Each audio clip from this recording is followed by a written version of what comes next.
Let's continue to talk about polygons, and let's further extend what we learned yesterday with the sum of the angles of the interior of a quadrilateral equaling 360. And let's find out about what about the rest of the types of different polygons that we have. So first, let's go back and remember what are some of the types of our polygons. So obviously a three-sided figure is called a triangle. A four-sided figure, we know that from yesterday, is called a quadrilateral. A five-sided figure is a pentagon. A six-sided figure is called a hexagon. Six and hex, that's how you can remember. They both have an X. Seven is a heptagon or a septagon. That one is probably new to you. So a heptagon or a septagon. Then we have 8. That one you probably should already know, an octagon. And 9 is a nonagon. 10 is a decagon, like a decade, D-E-C, a decagon. Now this one's probably new. 11 is called an undecagon or a hendecagon.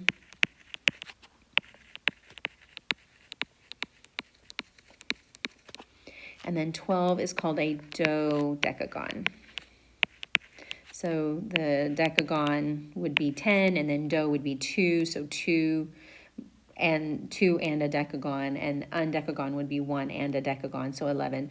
And then just in general, anything above a 12, we quit being creative and just call it an n-gon. So say, for instance, you might have a 15-gon, and that just means a 15-sided figure, a 23-gon, and 23-sided figure. Now, we know that the angles of a quadrilateral add up to be 360. And we talked about it briefly that if you were to take a quadrilateral, any quadrilateral, and draw in a diagonal, it creates two triangles. And we can use that same idea here. Say, let's take a hexagon, for instance. If we take this hexagon and we go in and we draw in all of the diagonals that don't overlap. So from this one vertex, I'm going to draw in all the diagonals.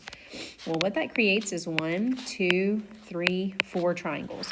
Each of those 4 triangles adds up to 180 degrees. Well, what you're going to find out is that that's the pattern for every single shape. If you have 8 sides, you're going to have 6 triangles. 9 sides, you're going to have 7 triangles. And so what we then know is a 4-sided figure has 2 triangles, and each of those triangles is 180 degrees. And so what we would then do is multiply by 180 degrees. So what we're going to do is we're going to take the number of sides, we're going to subtract 2. What that gives us is the number of triangles.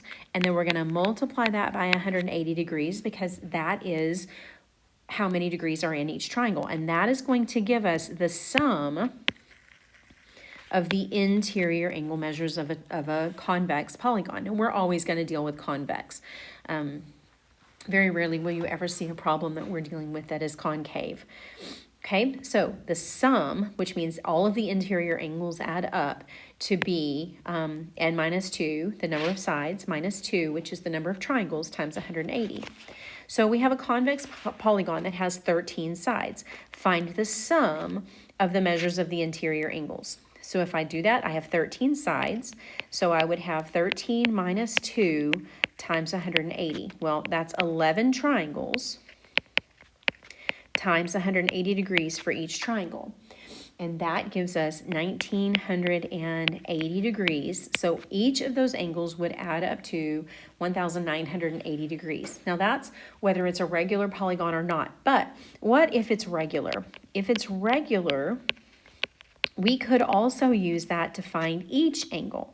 So if it's regular, then each angle, we would take the total amount of all the angles and divide it by the number of angles that there are. Well, to be a polygon, you have to have the same number of sides as you have angles. And so if we have 13 sides, then we have 13 angles. All the angles add up to 1980. So if I divide that equally among the 13 angles that I have, then each of my angles, if they're all the same, is 152.3 degrees. Now what that does is technically that takes the sum of the angles and it divides it by n, where n is the number of sides. Okay, maybe we need to make a note. N-sided, it's right there. N-sided. N is the number of sides. So we're going to come back to this in just a second. We're going to use it in example 2, and then I'm going to show you a way around this that you'll like a whole lot better. The measure of an interior angle is 120. Find the number of sides. Well, we don't know what the sum of them is, so we can't divide anything. So what we need to do is go back to this equation that we just created. So each angle, n minus 2, so if we take the total, we divide it by the number of angles, that will give us each angle. And we've been told that each angle is 120. So let's do some algebra. Let's multiply both sides by n. Cancels out those, so we're left with n minus 2 times 180 is equal to 120n, or 180n minus 360 is equal to 120. When you go through all of the algebra, you're going to get that there are 6 sides. Now, remember this problem, we're going to come back to it. Okay, so I gave you one angle. That's the problem with this one. You had one angle, but you didn't know what all of them added up to be, and so you had to go through this process to find out what they were. So we found the total, right? This was the total on top, and we divided by the number of sides. That's what we would do, right? That's what we did over here. We took the sum, and we divided by the number of sides, and that's what gave us each angle. Okay, now let's look at something else. That's interior angles. What about exterior angles? Exterior angles, if you were to go and add up all of the exterior angles, so what do I mean by exterior? Let me show you. If I take this hexagon again that we had a minute ago, and I have an exterior, I can draw in all of these exterior angles. You can see at the top of the next page, I have one of these pictures drawn.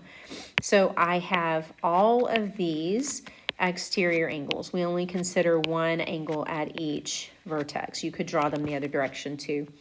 But what I want you to see is this, that each exterior angle and each interior angle form a linear pair. That's going to be important in a little bit.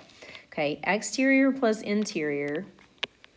So you have an interior angle plus an exterior angle. They form a linear pair, which means that they add up to 180 degrees. That's going to be important. But here's what it comes down to. The exterior angles sum, so add up all of those yellow angles. They are always going to be 360 degrees. What happens is the more sides you have, the smaller those angles get. And so as those angles get smaller, it takes more of them to add together to be 360, but they will always add to 360. So the exterior sum is always 360. There's no calculations, there's nothing to do. It's just 360. So when it says find the sum of the measures of the exterior angles of a regular 24gon, I don't care how many sides there are, it is 360 degrees, period. Always. Always, always, regardless. 100 sides, 3 sides, the sum of the exterior angles is 360. Now, the next question, though, says, what is the measure of each? Now, again, we're assuming that it was given that it's regular. So with the regular, see, this makes it easy. We can say, okay, well then what's the measure of each one? Well, if it's 360 degrees for all of them, and there are 24 exterior angles because there are 24 sides, then I can find out that there are 15 sides. So that's another way of finding sides, which is a little bit easier than what we just did. Okay. So the measure of each exterior angle of a regular hexagon. Now you're going to need to know the names of these shapes and know how many sides are with them. So there are 6. So the measure, it says of each, and you've got to pay attention in these questions whether I'm asking for some or each individual one. Well, we know that all of them are 360. They always are, regardless of the number of sides. The exterior angles always add up to 360. That's what's nice about this, is that when you can't make a mistake on it by calculating it wrong, because you don't have to calculate it. It is 360. So 360 divided by 6 means that each angle is 60 degrees, because each one of them is regular. If they weren't regular, we couldn't do it that way. You'd have to have a different way to do it, like we do in the ones at the bottom, 3 and 4. So number 1 on the practice, find the sum of the interior angles. So I want the sum of the interior angles and the sum of the exterior angles of a nonagon. Nonagon means 9 sides. So the sum of the interior angles, we need the number of triangles. So there are 9 sides, then there are 9 minus 2 triangles. There's 7 triangles. 7 triangles times 180 is 1,260 degrees. So the sum of the interior, I'll shorthand it like this a little bit. The sum of the interior is 1,260. The sum of the exterior, always 360. No calculations necessary. Now, question 2 says the measure of an exterior angle is 72 degrees. Find the number of sides. Now, if you go back, remember, this is very similar to what we had on example 2. I gave you an interior angle, and it was 120. So, but this one is an exterior angle. So let me show you how to do this, and then we're going to go back and look at that other one and show you how you could have done that using what we know now. Well, all of the exterior angles add up to 360 degrees. If one of them is 72 degrees, then I know how many there are. That means that there are going to be 5 sides. Now, let's use this and let's go back, because this was a little bit, example 2 was a little bit laborious as far as the work, and there was too much room for mistakes. So here's what I know though, is if the interior was 120, and now I know that the interior and the exterior form a linear pair, then that means that the exterior angle, right, if one interior angle is 120, then that means that one exterior is 60. If one exterior is 60 and they all add up to 360, then I can do 360 divided by 60 and find out there are 6 sides. Much easier, because I don't have to depend on all the algebra, and I don't have to remember this thing right here, that n minus 2 times 180 over n. I don't have to deal with that. All I have to remember is that the 2 things, the exterior angles always add to 360, and the interior plus the exterior is 180 degrees. So if I give you one of the interior angles, you can always go and find the exterior. And if I can deal with the exterior angles, then I do, because they're so much easier and there's less room to make mistakes. So in number 3, it says to solve for x. These are all interior angles. Well, we're so used to just knowing what they equal that that's the hardest part about this problem, is remembering that you have to go find what they all add up to be. Well, there are 1, 2, 3, 4, 5 sides. That means there are 3 triangles, and 3 triangles times 180 means that the sum of these interior angles is 540, where with a triangle you just know it's 180. With a quadrilateral you know that it's 500 or 360. Now you're just going to have to remember that you have to go find the total of them. So we can do all of this, add up all your like terms, combine all your like terms, right? 5x, 5x, 4x, 8x, 3x. That is 25x.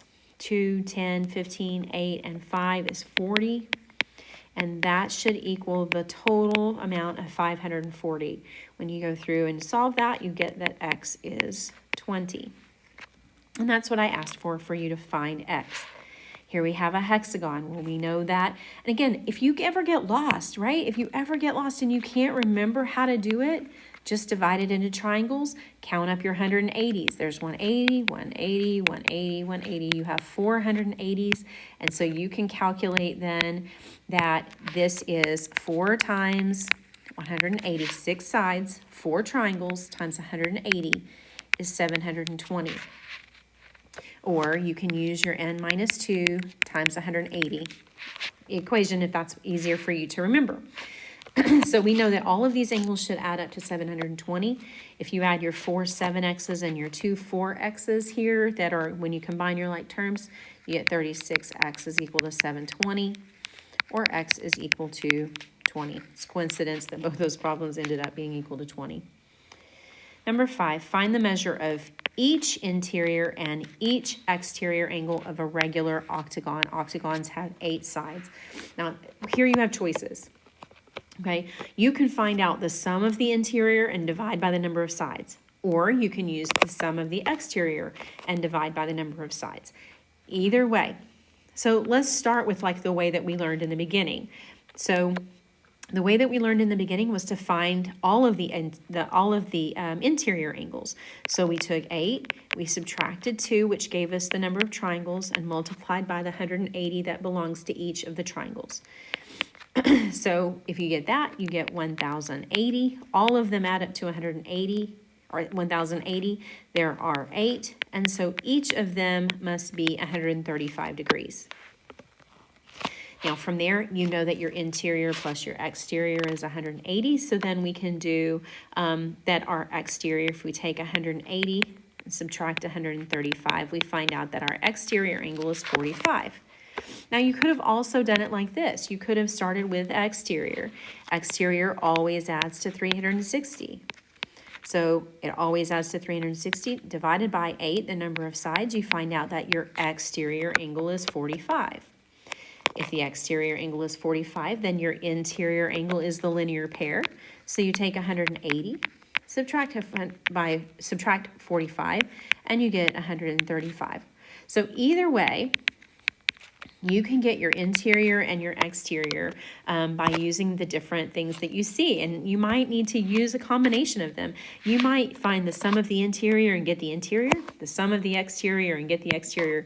You might have done this and this and gotten those and not ever used linear pairs. That's okay too. But the important things that you need to remember from this, one, that the interior angle, one interior angle plus one exterior angle, they form a linear pair, so they add up to 180 degrees. The sum of the interior angle is the number of triangles. Take the number of sides and subtract 2. The number of triangles times 180, and that gives you your sum of your interior. And then 360 is always the sum of your exterior, regardless of how many sides there are, okay?